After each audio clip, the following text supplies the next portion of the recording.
Mas ela Ela não não, conseguiu entrar? não conseguiu, viu?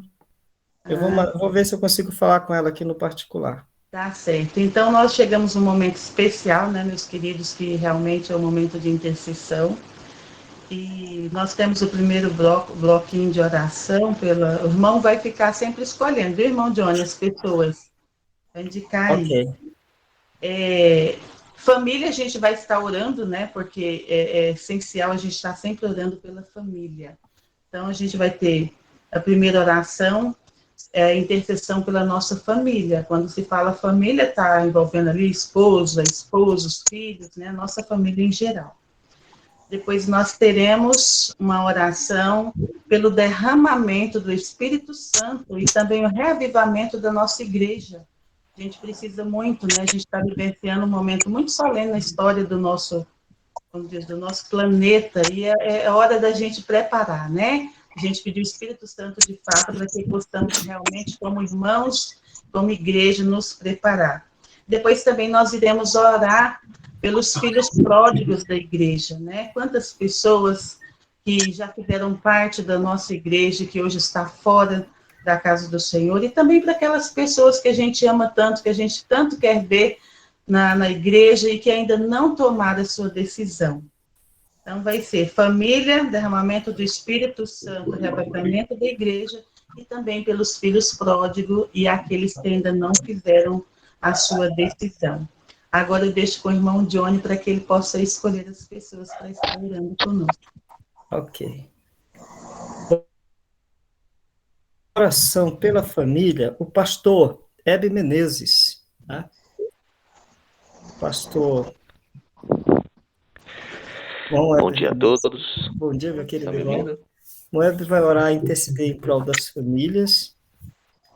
A segunda intercessão, a irmã Alcenira, tá? A irmã Alcenira vai interceder, vai fazer a segunda intercessão. Todas essas orações, elas são objetivas, né?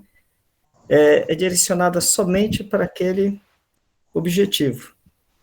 E, irmã Alcenira, está me ouvindo?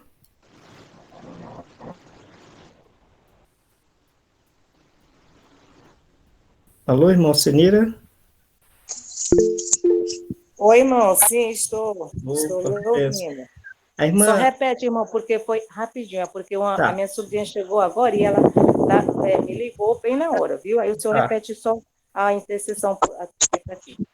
Pode ir. Irmã Rosinha, repete para ela novamente, por favor, a segunda intercessão. Isso, a segunda oração vai ser pelo derramamento do Espírito Santo e o reavivamento da igreja. Amém. Amém. Muito bem. E a terceira intercessão vai ser pela irmã Poliana Santiago. Irmã Poliana. Sim, meu irmão. Oh, amém, irmã Poliana. Isso. Irmã Poliana, então Então, nós queremos.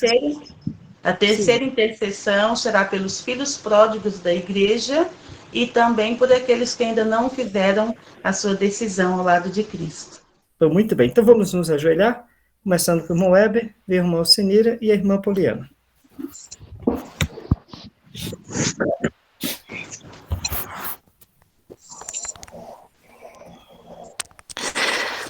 Nosso bondoso Deus, nosso Pai que estás nos céus, no nome de Jesus, estamos na tua presença, Senhor.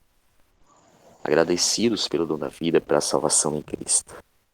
Neste momento, Senhor, nós estamos intercedendo pelos méritos de Jesus em prol das famílias, Senhor.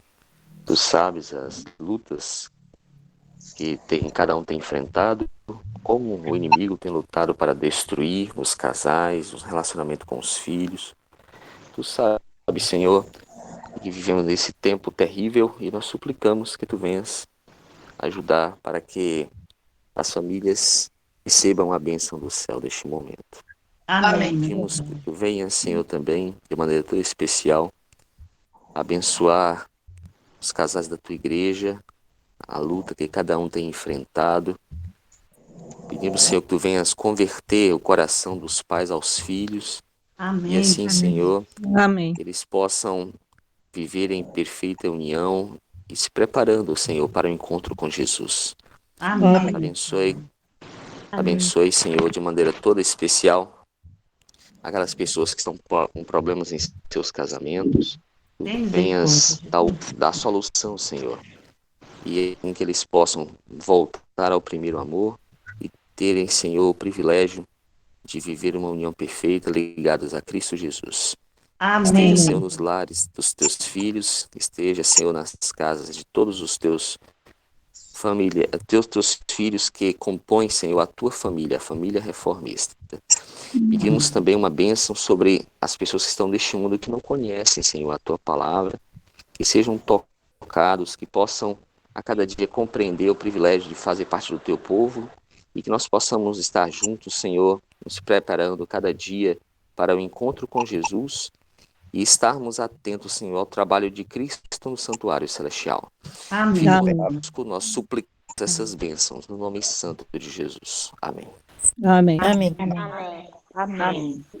Pai de infinita Amém. graça, Pai de amor e de bondade, na tua santa presença, Senhor, queremos em primeiro lugar te agradecer pelo tempo de graça que tu ainda nos concede, de estarmos nessa reunião, de poder ainda, em liberdade religiosa, cultuar o teu santo nome, mesmo distante, mais perto em espírito, e através da tecnologia que o Senhor deu sabedoria para o avanço do teu trabalho. Papai do céu, grata também por mais uma noite de sono e um despertar de mais um dia. Quero neste momento te suplicar uma bênção toda especial por todo o teu povo, através da justiça de Jesus. Que tu possa, Senhor, reavivar a cada coração, o teu povo possa se despertar para compreendermos a seriedade dos tempos que estamos vivendo, aproveitar para uma consagração e que o teu Espírito Santo, a chuva serôdia, possa ser derramada na nossa vida, assim como foi no dia de Pentecoste. E nós possamos cumprir o legado que tu nos concedeu, que é de iluminar a terra com o teu poder e a tua glória. Para isso, Pai, nós precisamos que tu perdoe as nossas fraquezas. Tira de nós tudo o que impede a nossa comunhão contigo, a nossa consagração. Crie em nós um coração puro, renova dentro de nós um espírito reto e inabalável, nos preparando, Pai, assim como os teus servos, os discípulos deles conseguiram alcançar a bênção prometida, que era a chuva temporânea, que nós também possamos alcançar a promessa de receber a chuva serôdia. Pai, nos prepara para receber a chuva serôdia. Quero também te suplicar, interceder por essa reunião, que nós possamos sentir a presença e o poder do teu Espírito na nossa vida, e assim possamos também levar essas mensagens a outras pessoas que não conhecem. Eu te agradeço e crendo que tu nos ouve pelos méritos de Jesus. Amém. Amém. Amém. Amém. Pai nosso que estás no céu, nosso Deus maravilhoso, graças te damos por mais uma rica oportunidade de estarmos aqui reunidos em um só pensamento, buscando a tua presença em oração. Sabemos que o Senhor deu o livre-arbítrio, mas também cremos no poder da intercessão, da oração. E neste momento, papai querido, queremos interceder em prol daqueles que conhecem a tua verdade, mas estão distantes, dos filhos pródigos, daqueles, papai do céu, que muitas vezes vão na igreja só por um momento, mas está longe, com o coração longe da tua verdade. Que o teu Espírito Santo, que convence do pecado, do erro e da justiça, possa tocar em cada coração. Senhor, sabemos que o Senhor tem o poder de libertar, que o teu sangue derramado na cruz do Calvário purifica de todo o pecado. Por isso, papai querido, que intercedemos em prol dessas vidas, que o Senhor tenha misericórdia, que eles possam se decidir antes que seja tarde demais, antes que a porta da graça se feche, porque sabemos que a tua volta se aproxima, e em breve o Senhor irá nos buscar. Papai do céu, mais uma vez, tenha misericórdia dessas vidas, que a tua graça, a tua misericórdia venha alcançá-las, para que possamos aqui, Senhor, depois contar, Senhor, que muitos, Senhor, se converteram para a honra e glória do teu nome, que muitos se decidiram continuar na verdade para a honra e glória do teu nome. Desde já te agradecemos, em nome de Jesus. Amém. Amém. Amém. Amém. Amém. Deus seja louvado. Amém. E só relembrando mais vez que quem não fez o seu pedido ainda no chat, pode estar lá, colocar que no final, né, irmão Johnny, terá uma oração em prol de todos os pedidos, né? E também os pedidos que vão ser feitos durante toda a semana. E, sem mais delongas, vamos entrar então no nosso tema de hoje. Nós temos aqui uma participação especial do nosso querido pastor de Portugal, que é o pastor Meireles, né? Irá trazer uma mensagem para nós, a obra de Cristo no santuário celestial. Com ele na lá, então. Bom dia, nossos queridos irmãos que estão participando desse maravilhoso projeto. Achei muito importante quando o Johnny me enviou o convite, a olhar para as palestras, para os temas. Estamos realmente vivendo um tempo muito solene, né? E também pela altura do ano, né? Agora, 22 de outubro, completa 178 anos de intercessão do Senhor Jesus no lugar santíssimo do santuário. É muito tempo, né? A misericórdia de Deus é muito grande e Ele nos tem poupado, né? Poupado para que possamos nos preparar. Eu tenho dito nas minhas palestras na igreja que a paciência de Deus não é com o mundo. Por Ele já tinha destruído esse mundo há muito tempo, já passou muito do limite da sua paciência. Mas eu tenho dito que a paciência dele é conosco, é com a sua igreja, com o seu povo, porque nós também estamos um pouco devagar no preparo, né? E como nós lemos, o pensamento de Deus é que a obra deveria ser breve. A própria irmã White chegou a escrever que a obra de selamento seria muito breve e logo passará.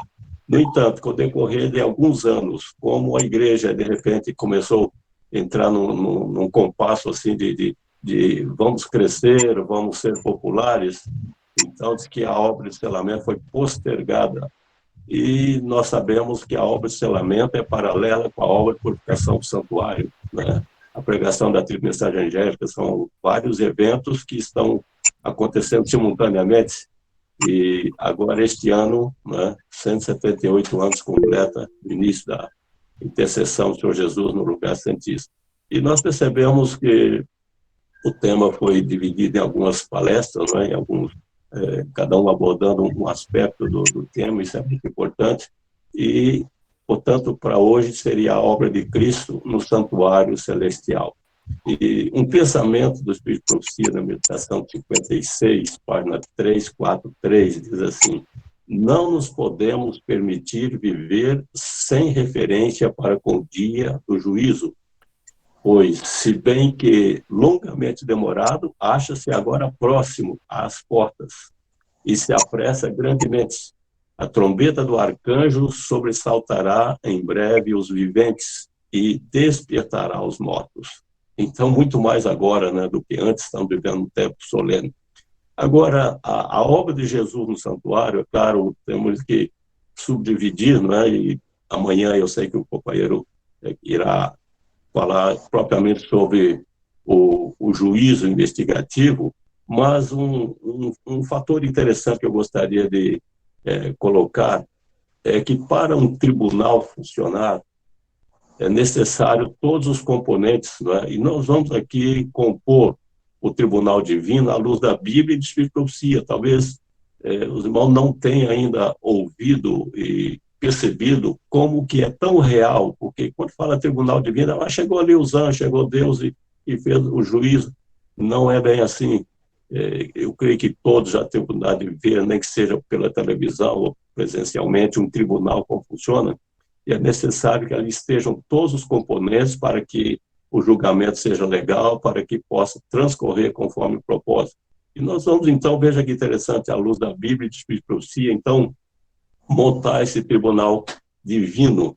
E o primeiro personagem, é óbvio, teria que ser o juiz, não é? E quem é o juiz no tribunal divino? Nós vemos que o juiz é Deus Pai, não é? profeta Daniel, capítulo 7, 9 e 10, ele diz: eu continuei olhando até que foram postos uns tronos, e um ancião de dias se assentou. Depois o profeta faz a descrição maravilhosa da pessoa desse ancião de dias, e diz ainda: milhares de milhares o serviam, e milhões de milhões assistiam diante dele. Assentou-se o juízo e abriram-se os livros. E agora, segundo o Espírito de Profecia, quem é esse ancião de dias? Vamos então confirmar o grande conflito 479, aquela edição mais antiga. Assim, o ancião de dias é Deus, o Pai. Diz o salmista: antes que os montes nascessem, ou que tu formasse a terra e o mundo, sim, de eternidade a eternidade, tu és Deus. É ele, fonte de todo ser e de toda lei, que deve presidir ao juízo. Percebe que está claramente dizer que quem vai presidir, né, o juiz supremo ali é o próprio Deus Pai, né, que assenta no trono e ali então vai presidir esse tribunal. Mas segundo personagem também que justifica um tribunal é o réu. Né? Se tem o juiz, tem os outros, não tem o réu, é julgar quem? Então, quem é o réu? O réu somos nós. O réu é o homem. Né? Diz aí, segundo Coríntios 5:10, porque todos devemos comparecer ante o tribunal de Cristo, para que cada um receba segundo o que tiver feito por meio do corpo, ou bem ou mal. Todos, sem exceção, todos devem comparecer. É claro que ali no tribunal, por enquanto, será o nome, não a pessoa, não é um julgamento presencial do réu, mas cada nome está ali registrado e todos devem participar e comparecer diante desse tribunal para prestar conta das suas obras, e diz o apóstolo, quer bem ou mal, mas todos os nomes deverão passar diante do tribunal. E comentando esse aspecto, diz ainda o grande conflito, os livros de registro no céu, nos quais estão relatados os nomes e ações dos homens, devem determinar a decisão do juízo. Então, aqui vem repetindo, né, a passagem do profeta, que abriu-se os livros, né, e foi pronunciado a sentença de cada um. E ainda um parágrafo de Espírito Cia, ao abrirem-se os livros de registro no juízo, é passada em revista perante Deus a vida de todos os que creram em Jesus, começando pelos que primeiro viveram na terra. Nosso advogado apresenta os casos de cada geração sucessiva, finalizando com os vivos. Todo nome é mencionado, cada caso minuciosamente investigado. Todos os seres humanos. Ninguém que passou por esse mundo ficou com o seu nome esquecido fora do livro, mas está lá desde o primeiro. E é interessante, né, que Abel foi o primeiro a morrer, pela própria ordem alfabética, né, A, B, né, Abel. Então, ele, em princípio, vai ser mesmo o primeiro a passar o seu nome, em seguida toda a sucessão, e diz que todos que passaram por esta terra hão de ser julgados. Todo nome é mencionado, cada caso minuciosamente investigado, né? Todos os atos, as palavras, as atitudes, decisões de cada pessoa, né? Bom, mas para proceder então ao julgamento de cada pessoa, é necessário o quê? É necessário o promotor, ou seja, o advogado de acusação, e esse não precisa nem pensar muito quem que é este, né? Diz assim o Apocalipse 12, verso 10, e ouvi uma grande voz no céu que dizia, agora é chegada a salvação e a força e o reino do nosso Deus e o poder do seu Cristo, porque já o acusador de nossos irmãos é derrubado, o qual diante do nosso Deus os acusava de dia e de noite. Então, esse acusador desde sempre é o mesmo, né? A função dele é acusar e buscar arrastar quantos que ele puder para o seu reino, né, para destruí-los, e isso já, inclusive o Apocalipse já mencionava. E o Espírito de Profecia confirma numa frase do Grande Conflito 395, diz assim, Satanás é o acusador de nossos irmãos, e é o seu espírito que inspira os homens a espreitar os erros e defeitos do povo do Senhor, conservando-o sob observação, enquanto deixa ignoradas suas boas ações. Então, ele só enxerga o lado negativo E a intenção dele é sempre mesmo acusar, e nessa altura ele quer arrostar o máximo que ele puder para si, para o seu reino, que ele sabe que ele vai ser destruído, e quer levar o máximo que puder com ele. Mas, enquanto ele está ali atuando como acusador de seus irmãos, como diz o Apocalipse, por outro lado, aí está então a pessoa muito importante e necessária, especialmente no nosso caso, que é o advogado, né? No tribunal está ali também o advogado, que é o que vai defender de todos os meios, né, cada um dos réus, é claro, não protegendo, não cobrindo os erros, mas mostrando o que foi feito para o resgate, para o pagamento, né, dos seus pecados. E é o papel do Senhor Jesus como advogado, né? Primeiro a João 2, verso 1, diz assim: meus filhinhos, essas coisas vos escrevo para que não pequeis. E se alguém pecar, temos um advogado para com o Pai, Jesus Cristo, o justo. Louvado seja Deus, né? Temos ali advogado. Ainda que, é claro, a nossa intenção é não pecar, mas pela nossa fraqueza humana muitas vezes pecamos, mas o importante é temos um advogado para com o Pai, Jesus Cristo, o justo. E o Espírito de Profecia, comentando então sobre este aspecto, diz assim: Jesus aparecerá como seu advogado, o meu e seu advogado, a fim de pleitear em favor deles perante Deus. E segundo ainda comenta o Espírito de Profecia sobre o verso da Bíblia, disse que Jesus agora vai comparecer por nós perante a face de Deus. E diz aí, citando Hebreus, portanto, pode também salvar perfeitamente os que por eles se chegam a Deus, vivendo sempre para interceder por ele. É a obra do nosso Senhor Jesus Cristo, exatamente aparecer ali como nosso advogado, apresentando a Deus, né, que ele pagou o preço, houve um arrependimento, a conversão, né, e ele apresenta diante do Senhor, diante do Pai, o seu sangue, né, diz aí o grande conflito, começando pelos que primeiro viveram na terra, nosso advogado apresenta os casos de cada geração sucessiva, finalizando com os vivos, e é uma obra interessante, irmãos, porque não está revelado quando vai passar para o caso dos vivos, né? Sabemos que está muito breve, mas não sabemos quando, e será um momento muito solene, porque quando passar para o caso dos vivos, então será uma obra mais rápida, porque imagina a pessoa já julgada, sentenciada à salvação, e ainda permanecer nesse mundo de pecado. Então, segundo está escrito, será uma obra rápida, mas não sabemos quando. Certo é que, segundo nós já lemos, começando pelos primeiros viver na terra, nosso advogado apresenta diante do Pai, diante do tribunal, os casos de cada geração sucessiva, né? Finalizando com os... O que nós percebemos, está escrito, é que há um embate, né, entre os dois poderes, um embate terrível, porque o inimigo vai esforçar ao máximo para tentar levar para si quantos puder, como já disse. E no conflito do século, comentando esse aspecto, diz assim: enquanto Jesus faz a defesa dos súditos de sua graça, Satanás acusa-os diante de Deus como transgressores.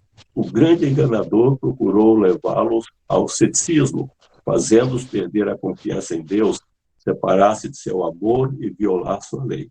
Agora aponta para o relatório de sua vida, para os defeitos de caráter e dessemelhança com Cristo, que desonraram a seu Redentor para todos os pecados que ele tentou a cometer, e por causa disto reclama como súditos seus. Irmãos, é terrível, é muito terrível quando nós analisamos realmente como que Satanás vai usar de todo o seu poder para tentar subtrair das mãos de Cristo quantos que eles estão, né, quantos que ele quer salvar, eles farão essa obra terrível. Mas Jesus, como nós vimos escrito em outras situações, ele vai clamar: meu sangue, meu sangue, meu sangue, meu sangue, Pai.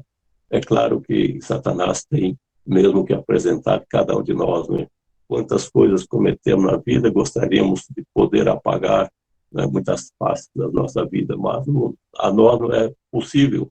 mas a Jesus sim, porque quando há o arrependimento sincero, então o sangue dele nos purifica, nos cobre e nos justifica diante de Deus. E é isso que ele vai fazer como advogado diante do embate, terá com o acusador. Bom, mas no tribunal precisa também de alguns personagens que vão dar o depoimento em relação às pessoas, e as testemunhas são essenciais. E quem são as testemunhas no tribunal? São os anjos, aqueles que têm nos acompanhado cada dia da nossa vida, não é?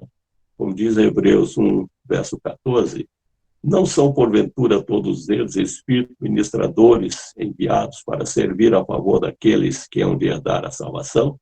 Sim, os anjos são ministros, né? Que trabalham em nosso favor, e todos nós temos nosso anjo, né, que geralmente se chama o anjo da guarda, que nos acompanha desde o nosso nascimento até a morte daqueles que morrem. Ele vai ver o corpo ser colocado no sepulcro, fecha o livro e volta para o céu e diz: olha, esse aqui, a obra dele está concluída. E muitos outros anjos também participam, e esses anjos serão as testemunhas. Nos diz aí uma frase do Grande Conflito: e santos anjos como ministros e testemunhas em número de milhares de milhares e milhões de milhões assistem a este grande tribunal. Vão estar lá também para dar testemunho. E poderíamos acrescentar também aqui o júri, né? Nós sabemos, o Apocalipse fala dos 24 anciões, e os 24 anciões e os 4 animais prostaram-se e adoraram a Deus, que estava sentado no trono, dizendo amém, aleluia, Apocalipse 19, verso 4. Né? Então, ali terá também esses que estarão assistindo, acompanhando o julgamento. Né? E ainda Apocalipse 7, 11 diz: e todos os anjos estavam ao redor do trono e dos anciãos e dos 4 animais, e prostraram-se diante do trono sobre seus rostos e adoraram a Deus. Então, estarão ali. Bom, aí estão todos os personagens para o tribunal, mas agora vai julgar em base de quê? Esse é outro fator importante. Em base de quê, então, vai proceder esse julgamento? Irmãos, aqui entra a questão da lei de Deus. A lei de Deus é como o Código Penal, que é muito conhecido. A lei será a base, e a importância da obediência, do respeito aos mandamentos de Deus, porque é em base da lei que vai proceder o julgamento. Né? O apóstolo Tiago, no capítulo 2, diz assim, versos 13 e 12, nessa ordem diz assim: porque o juízo será sem misericórdia sobre aquele que não fez misericórdia, e a misericórdia triunfa do juízo. Assim falai e assim procedei, como devemos ser julgados pela lei da liberdade. E muitos dizem que a lei é um jugo, que nós estamos sob o jugo da lei. Pelo contrário, a própria palavra de Deus diz que a lei de Deus é uma lei de liberdade, porque apesar dela ter muitos nãos, mas são nãos que libertam do pecado, que evita a pessoa estar em transgressão, em ofensa a Deus. Portanto, essa é a lei que vai ser usada para o julgamento. Assim falai, assim procedei, como devemos ser julgados pela lei da liberdade. E se nós lermos o conflito na página 482, o Grande Conflito, assim: a lei de Deus é a norma pela qual o caráter e vida dos homens serão aferidos no juízo. Olha que interessante. É essa lei, meus queridos, que nós procuramos obedecer, guardar os mandamentos, é esta lei que será a norma pela qual o caráter e vida dos homens serão aferidos no juízo. Todos passarão pelo escrutínio, se forem obedientes ou não. E na meditação Maranata 339, há uma frase que eu achei interessante incluir, que diz assim: a lei de Deus será revelada em sua grandeza, e os que se levantaram em arrogante rebelião contra os seus santos preceitos compreenderão que a lei que rejeitaram e desprezaram e que calcaram aos pés é o divino padrão de caráter. Quantos, né, milhares aí que são totalmente contra a lei de Deus, que muitas vezes nos insultam, nos desafiam, né, que nós estamos sob o jugo da lei. Quantos naquele dia, olha, no fim eles tinham razão, olha, a lei de Deus, é os mandamentos, o Santo Sábado, olha, está tudo ali, e é o padrão que agora vão ser medidos, e qual será o resultado? Todos já sabem, né? Mas este é o padrão divino do caráter, meus irmãos. Quanto mais for fiel aos mandamentos, então estamos preparando, habilitando para sermos julgados e poupados da destruição e salvos, né? Salvos, então, e aí é usado aquilo que foi registrado, né? Aí, então, o advogado lança a mão do processo, o próprio juiz tem aberto em suas mãos, né?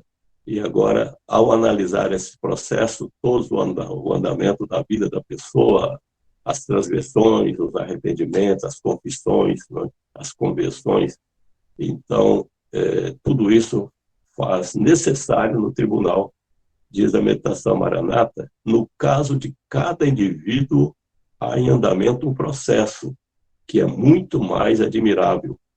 Mas no registro da vida é fielmente delineado o caráter e este registro, embora obscuro, nunca pode ser apagado, a não ser pelo sangue do sacrifício expiatório. Então, agora, pega ali o processo, compara com a lei, qual foi o caso, o andamento de cada um, a sua obediência, né, os seus passos foram dados para o arrependimento. Tudo isso está ali minuciosamente registrado. Né? Por isso que Daniel diz, assentou-se o juiz e abriram-se os livros, né, os relatos de tudo, né? E, inclusive, comenta o Espírito de Profecia com essas palavras, os livros de registro no céu, nos quais estão relatados os nomes e ações dos homens, devem determinar a decisão do juízo, né? Já tinha lido anterior. Irmão, veja que interessante, não é? É tão natural, tão literal, não é? É um julgamento realmente com todos os requintes, não é, necessários para que possa proceder da maneira correta e todos os casos sejam realmente tratados com o máximo cuidado, a máxima atenção, e nos diz como se não houvesse outra pessoa, né? Cada nome é levado diante do tribunal.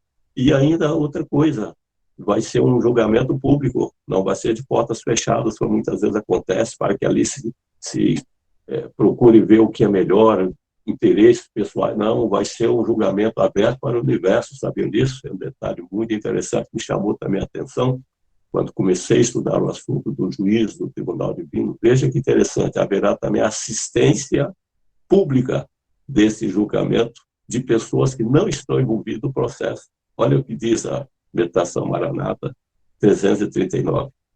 Este não é o julgamento de alguns indivíduos ou mesmo de uma nação, mas do mundo todo de inteligências humanas, de seres responsáveis.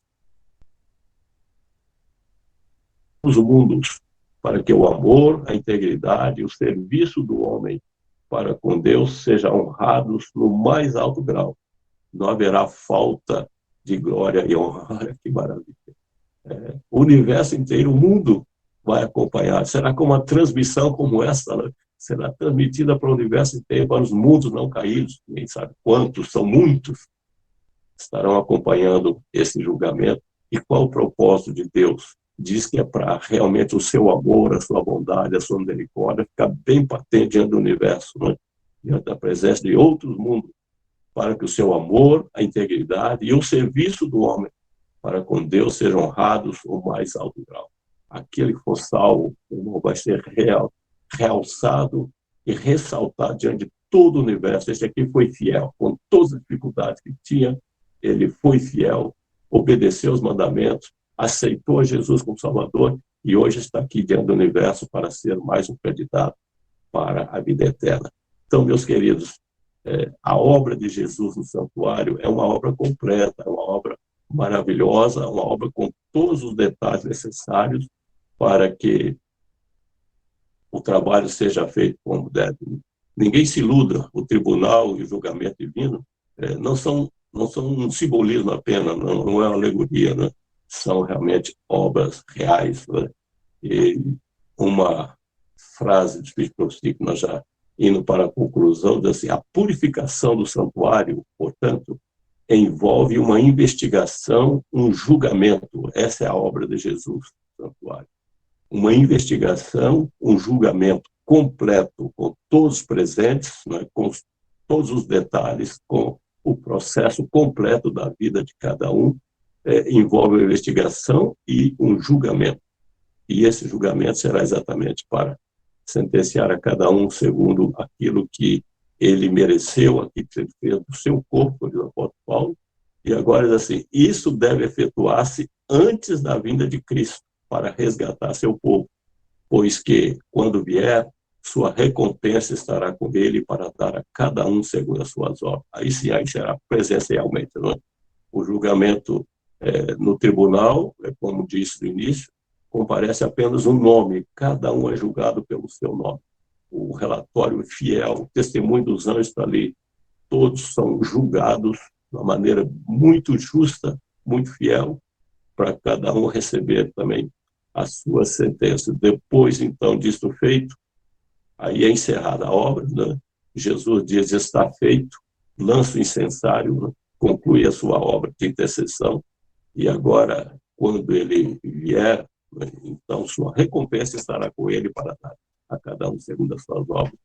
Portanto, meus queridos, nós temos que entender que a obra de Jesus no santuário é muito mais solene do que imaginamos, e temos que, agora, pelo menos nesse tempo solene que estamos vivendo, pensar profundamente, refletir profundamente no que diz o apóstolo Paulo, né, 2 Coríntios 5:10, porque todos devemos comparecer ante o tribunal de Cristo, para que cada um receba segundo o que tiver feito por meio do corpo, ou bem ou mal. Estejamos atentos com isso, né? E eu sei na sequência que, conforme o programa, amanhã, não é, o colega irá abordar, né, daqui para frente exatamente sobre o que é o juízo investigativo e o desfecho, né, e quanto tempo vai durar. Bom, cada um vai então preparar de acordo com aquilo que lhe for revelado, que for melhor, mas uma coisa é certa, que devemos levar muito a sério a obra de Jesus no santuário, porque é muito mais profundo do que imaginamos e com resultados muito sérios que nos envolve a todos, né? Envolve a todos, e nós devemos ter consciência disso, né? Oxalá que Deus ajude que cada um de nós que estamos aqui acompanhando, aqueles que vão receber a mensagem, aqueles que vão de ouvir, porque com certeza esse mês muitas mensagens, né, serão apresentadas sobre o santuário, e convém que sejam, né, para trazer à memória esse tema tão importante, mas certo é que nós devemos lembrar que no tempo indicado, conforme diz o grande conflito, no tempo indicado para o juízo, no final dos 2.300 dias, em 1844, iniciou-se a obra de investigação e apagamento dos pecados. Todos os que já professaram o nome de Cristo serão submetidos àquele exame minucioso. Tanto os vivos como os mortos devem ser julgados pelas coisas escritas no livro, segundo as suas obras. Deus nos dê sua graça, possamos compreender melhor esse tema e buscar colocar a nossa vida em ordem pela graça, pelos méritos do Senhor Jesus, pela obra do Espírito Santo, que nos ajude para isso, é nosso desejo de oração. Amém. Amém. Amém. Espero ter alcançado o objetivo, Johnny. Vamos continuar, né,